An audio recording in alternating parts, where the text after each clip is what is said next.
Hello दोस्तों, नमस्कार।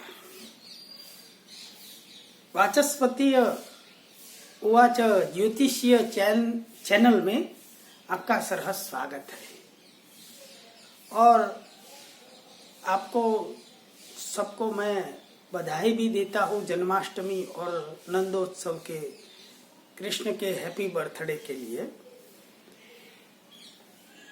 आज हम यही दिन चल रहे हैं, इसलिए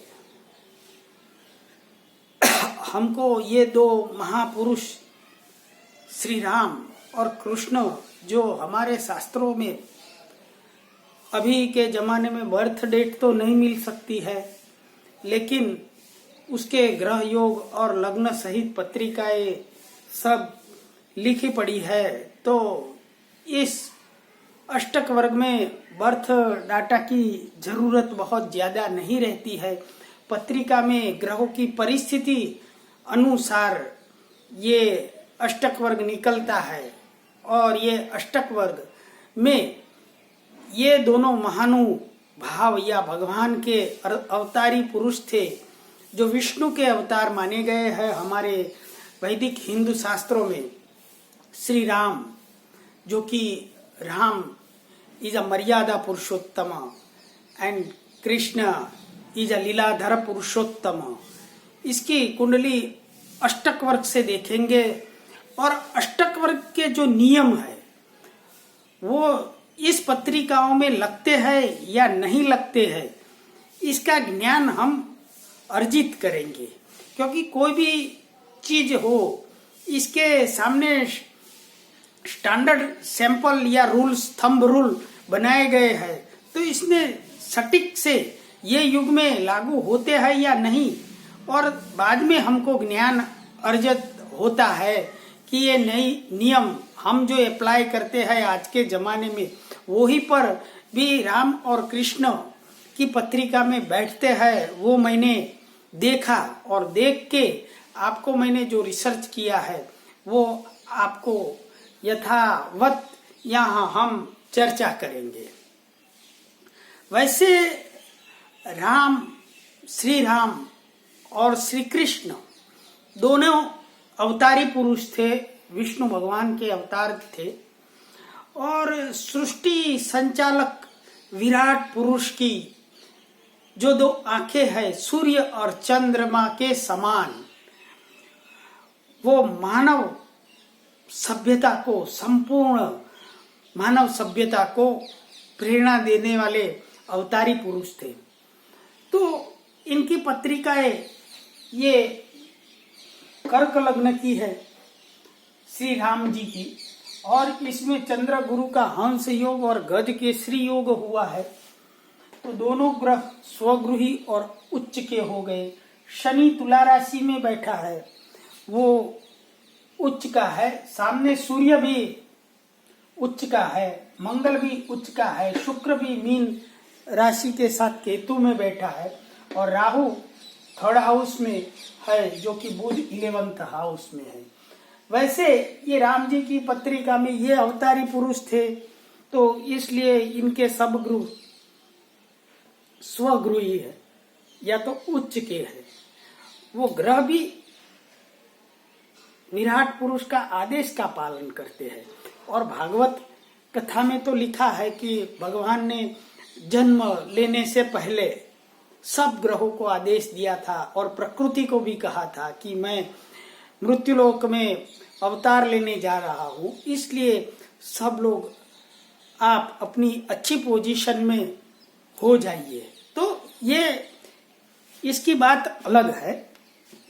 श्री कृष्ण भगवान की पत्रिका में देखा जाए तो चंद्रमा उच्च का है, जैसे कि सूर्य उच्च का श्री राम की पत्रिका में था। तो यहाँ शनि जो योग कारक ग्रह होके विष योग बना रहा है और लग्न में बैठा है, रोहिणी नक्षत्र का है, जबकि श्री राम का पुष्य नक्षत्र था। तो ये सूर्य बुध स्वगृही हो गए हैं, गुरु भी उच्च का है, शुक्र भी तुला का है, मंगल भी उच्च का है। ऐसी श्री कृष्ण भगवान की भी पत्रिका है। दोनों की जो चारित्रिक विशेषता देखी जाए ग्रह के अलावा, तो श्री कृष्ण भगवान यादवेंद्र थे और वृंदावन में इसका जन्म हुआ था, वो आप सब जानते थे। वो द्वारकाधीश भी थे और मथुरा के राजा भी थे। लेकिन इनकी पत्रिका में जैसे चंद्रमा उच्च का हुआ है, चंद्रमा 16 कलाओं का स्वामी है और इसीलिए वो चंद्रवंशीय कहलाते हैं, क्योंकि चंद्रवंश में जन्म था। तो ये चंद्र यहाँ उच्च का होने का राज चंद्रवंशीय होने से यहाँ चंद्र बेसिकली उच्च हुआ है। जैसे कि श्री राम का देखा जाए तो श्री राम राघवेंद्र थे, अयोध्या में जन्म हुआ और सब भूमंडल के चक्रवर्ती राजा थे और राम सूर्यवंशी थे। इसलिए इस पत्रिका में कुल के हिसाब से सूर्य उच्च का 10वें स्थान में दिग्बली होके हो गया था। जैसे दोनों के कैरेक्टर वाइज देखा जाए तो मैंने पहले आपको बताया कि श्री राम मर्यादा पुरुषोत्तम थे, जो कि कृष्ण लीला करने वाले लीलाधर पुरुषोत्तम थे। तो ये दोनों का डिफरेंस देखा जाए तो सूर्य और चंद्र से ही पता लग जाता है कि चंद्र उच्च का है श्री कृष्ण भगवान को। तो क्या होगा, चंद्र 16 कलाओं का स्वामी है। तो 16 कलाओं में सभी कला आ जाती है, प्रेम, छल, कपट, चोरी, झूठ बोलकर भी न्याय धर्म की रक्षा करना, प्रेम तो था, प्रपंच भी था, ईर्ष्या भी था, इत्यादि सभी गुण इनमें समयानुसार पाए गए। तो वो सर्व कलाओं के स्वामी थे, निष्णात थे। इसलिए ये चंद्र उच्च का जो पत्रिका में श्री कृष्ण भगवान थे, इनके पत्रिका में चंद्र उच्च के लग्न में होने से मिल जाते हैं। वैसे यहाँ ये जो राघवेंद्र थे श्री राम भगवान, उसको सूर्य ज्यादा बलवान था, उच्च का था, 10वें स्थान में था और वो दिग्बली भी हो गया है, पिता से भी बढ़कर होगा। तो सूर्य 12 कलाओं का ही स्वामी है, तो वो मर्यादित है, चरित्र इनका मर्यादित है और मर्यादित था। वे सत्य वक्ता थे और वचन पालन के लिए तो कहा गया है कि रघुकुल रीत सदा चली आई, प्राण जाहि पर वचन न जाई। इस प्रकार राम के बाण और वचन सत्य और परिपूर्ण अमोघ थे। इसका बाण और जो वाक बाण था और जो धनुष्य बाण था वो कभी वापस नहीं आया, जबकि कृष्ण भगवान रण को छोड़ने वाले रणछोड़ भी थे। और यहीं पे ये सूर्य उच्च का और चंद्रमा का फर्क याद यहाँ पे पत्रिका में जरूर दिखाई देता है। दूसरा चारित्रिक विशेषता देखी जाए तो भगवान की, श्री कृष्ण भगवान की अनेक पत्नी व्रत वाले थे, अनेक पत्नियां थी, द्वारिका में रहते थे। तब यहाँ पे राम ने मर्यादा रखी और एक पत्नी व्रत जीवन भर रखा। नहीं तो वो तो राजा थे, कई भी प्रकार से बहुविवाह कर सकते थे, लेकिन वो मर्यादा पुरुषोत्तम होने से एक पत्नी व्रत था। और वैसे ही वचन और बाण में भी ऐसे ही थे। तो इस प्रकार राम और श्री कृष्ण की जो चारित्रिक है वो विशेषता थी।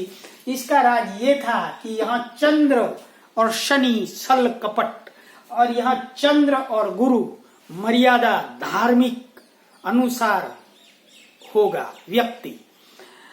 इस प्रकार वैसे ही देखा जाए तो चंद्रमा और शनि की विष योग होता है और कृष्ण भगवान का जन्म तो जेल में हुआ था और बड़े हुए तब तक कंस ने कितने योद्धाओं मारने के लिए तो जीवित रहने का भी प्रॉब्लम था और उसने ये जो कष्ट सहन किए जेल में, ये ग्रहण योग चंद्र शनि से प्रूव कर देते हैं। यहाँ 6ठ स्थान में भी शुक्र जो मामा के साथ केतु है, तो वो ये भी दर्शाता है।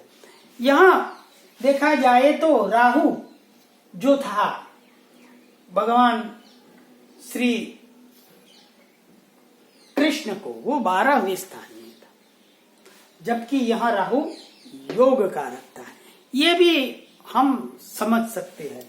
यहाँ मंगल उच्च का है श्री राम को, तो श्री राम जी को मंगल उच्च के होने से मांगलिक योग हुआ। यहाँ चंद्र और गुरु उच्च के हो गए, लेकिन गुरु की दृष्टि यहाँ पे नीच की हुई, और ये मंगल की भी यहाँ नीच की दृष्टि हुई। शनि यहाँ उच्च का है, लेकिन यहाँ नीच की दृष्टि होगी। सूर्य की भी यहाँ नीच की दृष्टि होगी। ये 4 ग्रह, 5 ग्रहों का ये केंद्र योग में उच्च ग्रह होने से नीच की दृष्टि हो जाती है, और यहाँ राज्य भंग का योग हुआ, माता पिता से भी वियोग हुआ, पत्नी से भी वियोग हुआ। इसका राज यहाँ नीच दृष्टि से यो भाव, तो ये समझा जा सकता है।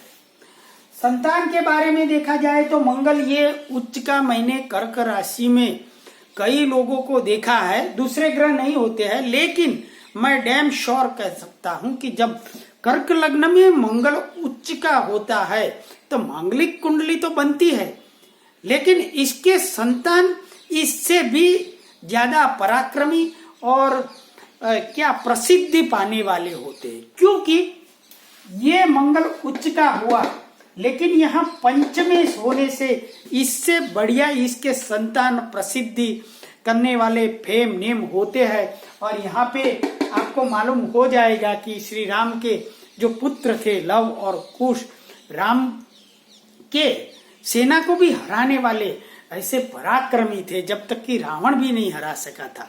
तो ये यहाँ से मालूम हो जाता है। और यहाँ पे श्री कृष्ण का जो कन्या राशि पंचमेश होने से बुध आता है, तो यहाँ पे बुध की पोजीशन इतनी अच्छी नहीं मानी जाएगी, क्योंकि पंचम स्थान से 12वें भाव में है। तो प्रद्युम्न श्री कृष्ण भगवान का पुत्र था, वो कायर ही निकला, ऐसे सुरवीर नहीं था। तो इस तरह से हम देखे जाते हैं। और श्री राम का भी मृत्यु देखिए, तो यहाँ उन्होंने स्वयं खुद जीवित स्वर्गलोक में गए, जबकि श्री कृष्ण भगवान को एक बहेलिया हो, इसने हिरण समझकर अपना बाण चलाया और अंत में छल कपट से कृष्ण भगवान मारे गए। तो यहाँ पे राहु 12वें स्थान में विदित करता है, और यहाँ पे सौम्य ग्रह बुध की 12वीं राशि है, इसका भी अधिपति जो बुध है वो लाभ स्थान में बैठा है, और भी जो शुक्र की डिस्पोजिटर है वो धर्म भाव में उच्च का हुआ है। यहाँ पे पर राहु 12वें स्थान में हुए, ये इन लोगों का तो मोक्ष ही होगा। मोक्ष योग देखने वाले देखे ये योग कि ये यहाँ पे राहु है, मृत्यु जरा ऐसा छल कपट से हुआ, लेकिन इसका अधिपति तो जो नवम भाव है त्रिकोण धर्म भाव, धार्मिक मोक्ष, और वो भी कैसी राशि, दोनों की ये मीन राशि से ही संबंध होता है।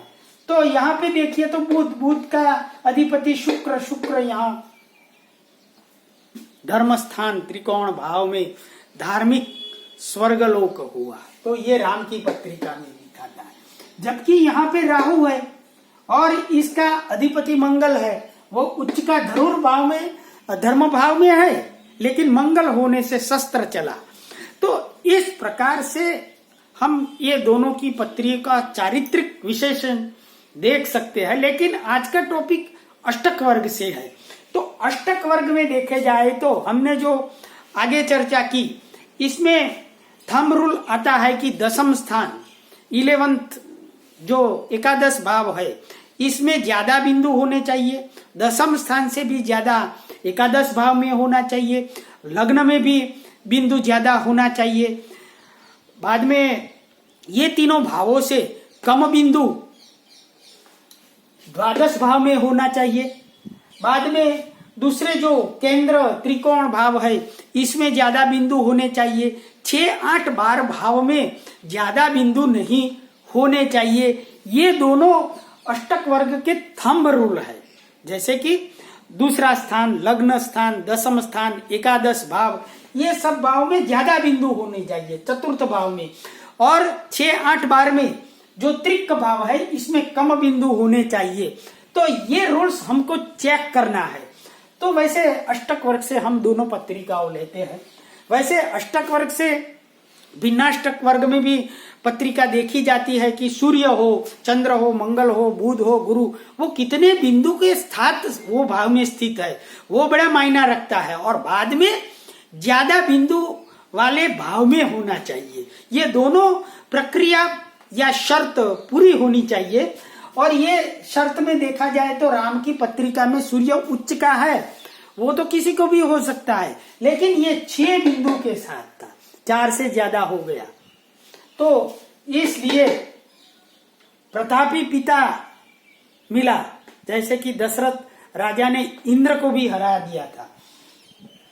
बाद में बुध जो है वो लाभ स्थान में है, लेकिन वो भी 6 बिंदुओं के साथ है। गुरु भी देखा जाए तो 5 बिंदुओं के साथ है। और शुक्र भी जो उच्च का है वो 8 में से 7 बिंदुओं के साथ पड़ा है, जबकि शनि 4 बिंदुओं के साथ पड़ा है, लेकिन वो मीन राशि पर 7 बिंदु देता है।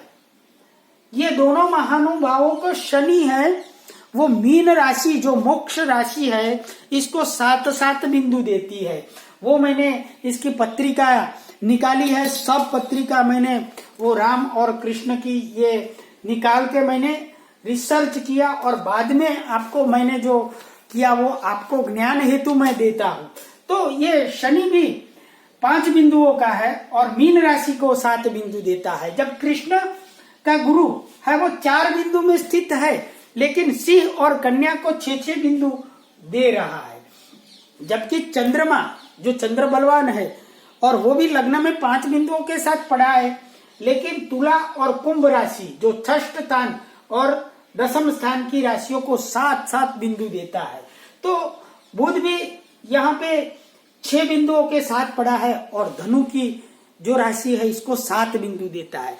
इसका भाव को जो बिंदु देता है उस प्रकार जीवन में प्रक्रिया होती है। जैसे कि हम दशा महादशा से देखती है कि जो भाव की अंतरदशा प्रत्यंतर दशा बनती है उस प्रकार के इवेंट्स होते हैं। वैसे ही जीवन में कृष्ण को देखे तो तुला और कुंभ राशि में जो लग्न में पड़ा चंद्र है वो देता है षष्ठ स्थान, और जो कुंभ राशि में दशम स्थान। शत्रुओं के साथ लड़ते ही रहे और कर्म से कभी भी अलग नहीं हुए। जैसे कि राम और कृष्ण के बारे में कहा जाता है, राम कभी रोया नहीं, श्याम कभी सोया नहीं।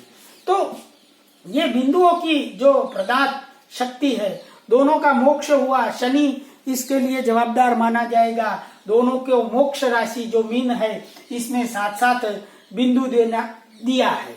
अब वैसे देखा जाए तो दशम स्थान में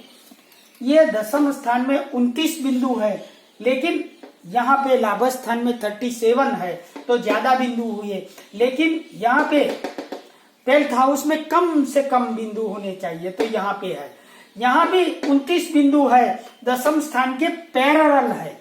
कर्म और शरीर दोनों एक ही चले हैं, इसलिए 29 ज्यादा भी नहीं कम भी नहीं। यहाँ पे चतुर्थ स्थान में जो राजा बनने के लिए और सुख का कारक है, इसमें शनि उच्च है, तो 31 बिंदु हुए हैं। यहाँ नवम स्थान में भी 29 बिंदु है, 28 से ज्यादा है, तो ये सब भाव बलवान हो गए हैं। यहाँ 6, 8 और 12वें स्थान में यहाँ एक लैप्स जरूर दिखाई देता है कि यहाँ 32 बिंदु है, मीन्स 28 से ज्यादा है और नहीं होना चाहिए। ज्यादातर राम की लाइफ शोकग्रस्त हुई, क्योंकि ये अष्टम स्थान से जो शोक और ज्यादा लॉस करने के जो भाव है इसमें 32 थे, इसलिए हुए। जबकि कभी कृष्ण ने तो लॉस किया ही नहीं है, तो यहाँ 25 ही बिंदु है वो देख सकते हैं।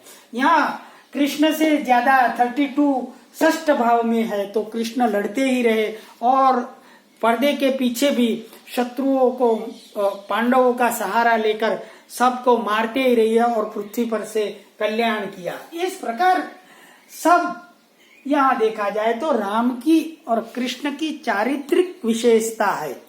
तो यहाँ जो अष्टक वर्ग के नियम है वो सही साबित होते हैं। यहाँ पे 31 बिंदु है दशम भाव में, तो इससे ज्यादा होने चाहिए लाभ स्थान में। 36 है, यहाँ भी 33 लग्न बलवान होना चाहिए। मैं कह के थक गया, तो ये लग्न में भी देखिए, यहाँ पे सबसे ज्यादा बिंदु यहाँ पे धन भाव और लग्न भाव में है। और धन के बारे में तो कृष्ण को कह सकते हैं कि कृष्ण की द्वारिका थी, वो लंका की थी, अरे सॉरी सोने की थी। तो ये इसका मतलब ये होता है। इसका मतलब दोस्तों ये भी नहीं होता है कि हम पत्रिका देखें और मेरे को 36 एक भाव में ज्यादा बिंदु दशम भाव में कृष्ण से ज्यादा हो गए तो मेरा तो कुछ नहीं हुआ, ऐसा नहीं है। दशा महादशा, बाद में यहाँ बिंदु है और साथ साथ में ग्रह भी इतना ही वैदिक ज्योतिष से बलवान होना चाहिए, क्योंकि यहाँ सब ग्रह उच्च के तो हुए हैं लेकिन अष्टक वर्ग के साथ भी समाधान करते हैं, और जो विनाष्टक है इसमें भी वो समाधान करते हैं, इसलिए इसको फल मिला। तो इस प्रकार राम और कृष्ण की पत्रिकाएं हमने चर्चा की। दोनों भी अवतारी पुरुष थे और सृष्टि संचालक विराट पुरुष की सूर्य और चंद्र जैसे आंखें हैं वैसे वो आंख के तारे थे, और संपूर्ण मानव सभ्यता को ये दिवंगत चिरकाल तक सभ्यता को, मानव सभ्यता को अवश्य प्रेरणा देते रहेंगे, ऐसी ये पत्रिकाएं है। ऐसे यहाँ चर्चा खत्म करते हैं। बाद में मैं कहूँगा तो दोस्तों, जिसको भी मेरा ट्यूशन अष्टक वर्ग और नवांश के बारे में लेना है वो डिस्क्रिप्शन में मेरा व्हाट्सएप नंबर भी दिया है, वहीं पे संपर्क करें। ज्योतिष के आपके समाधान हेतु भी आप मेरी कंसल्टेंसी फी भर के ले सकते हैं। जरूर डिस्क्रिप्शन में मेरा व्हाट्सएप नंबर दिया है, तो मेरी चैनल सब्सक्राइब, शेयर और लाइक कीजिए। अस्तु दोस्तों, ओम नमः शिवाय।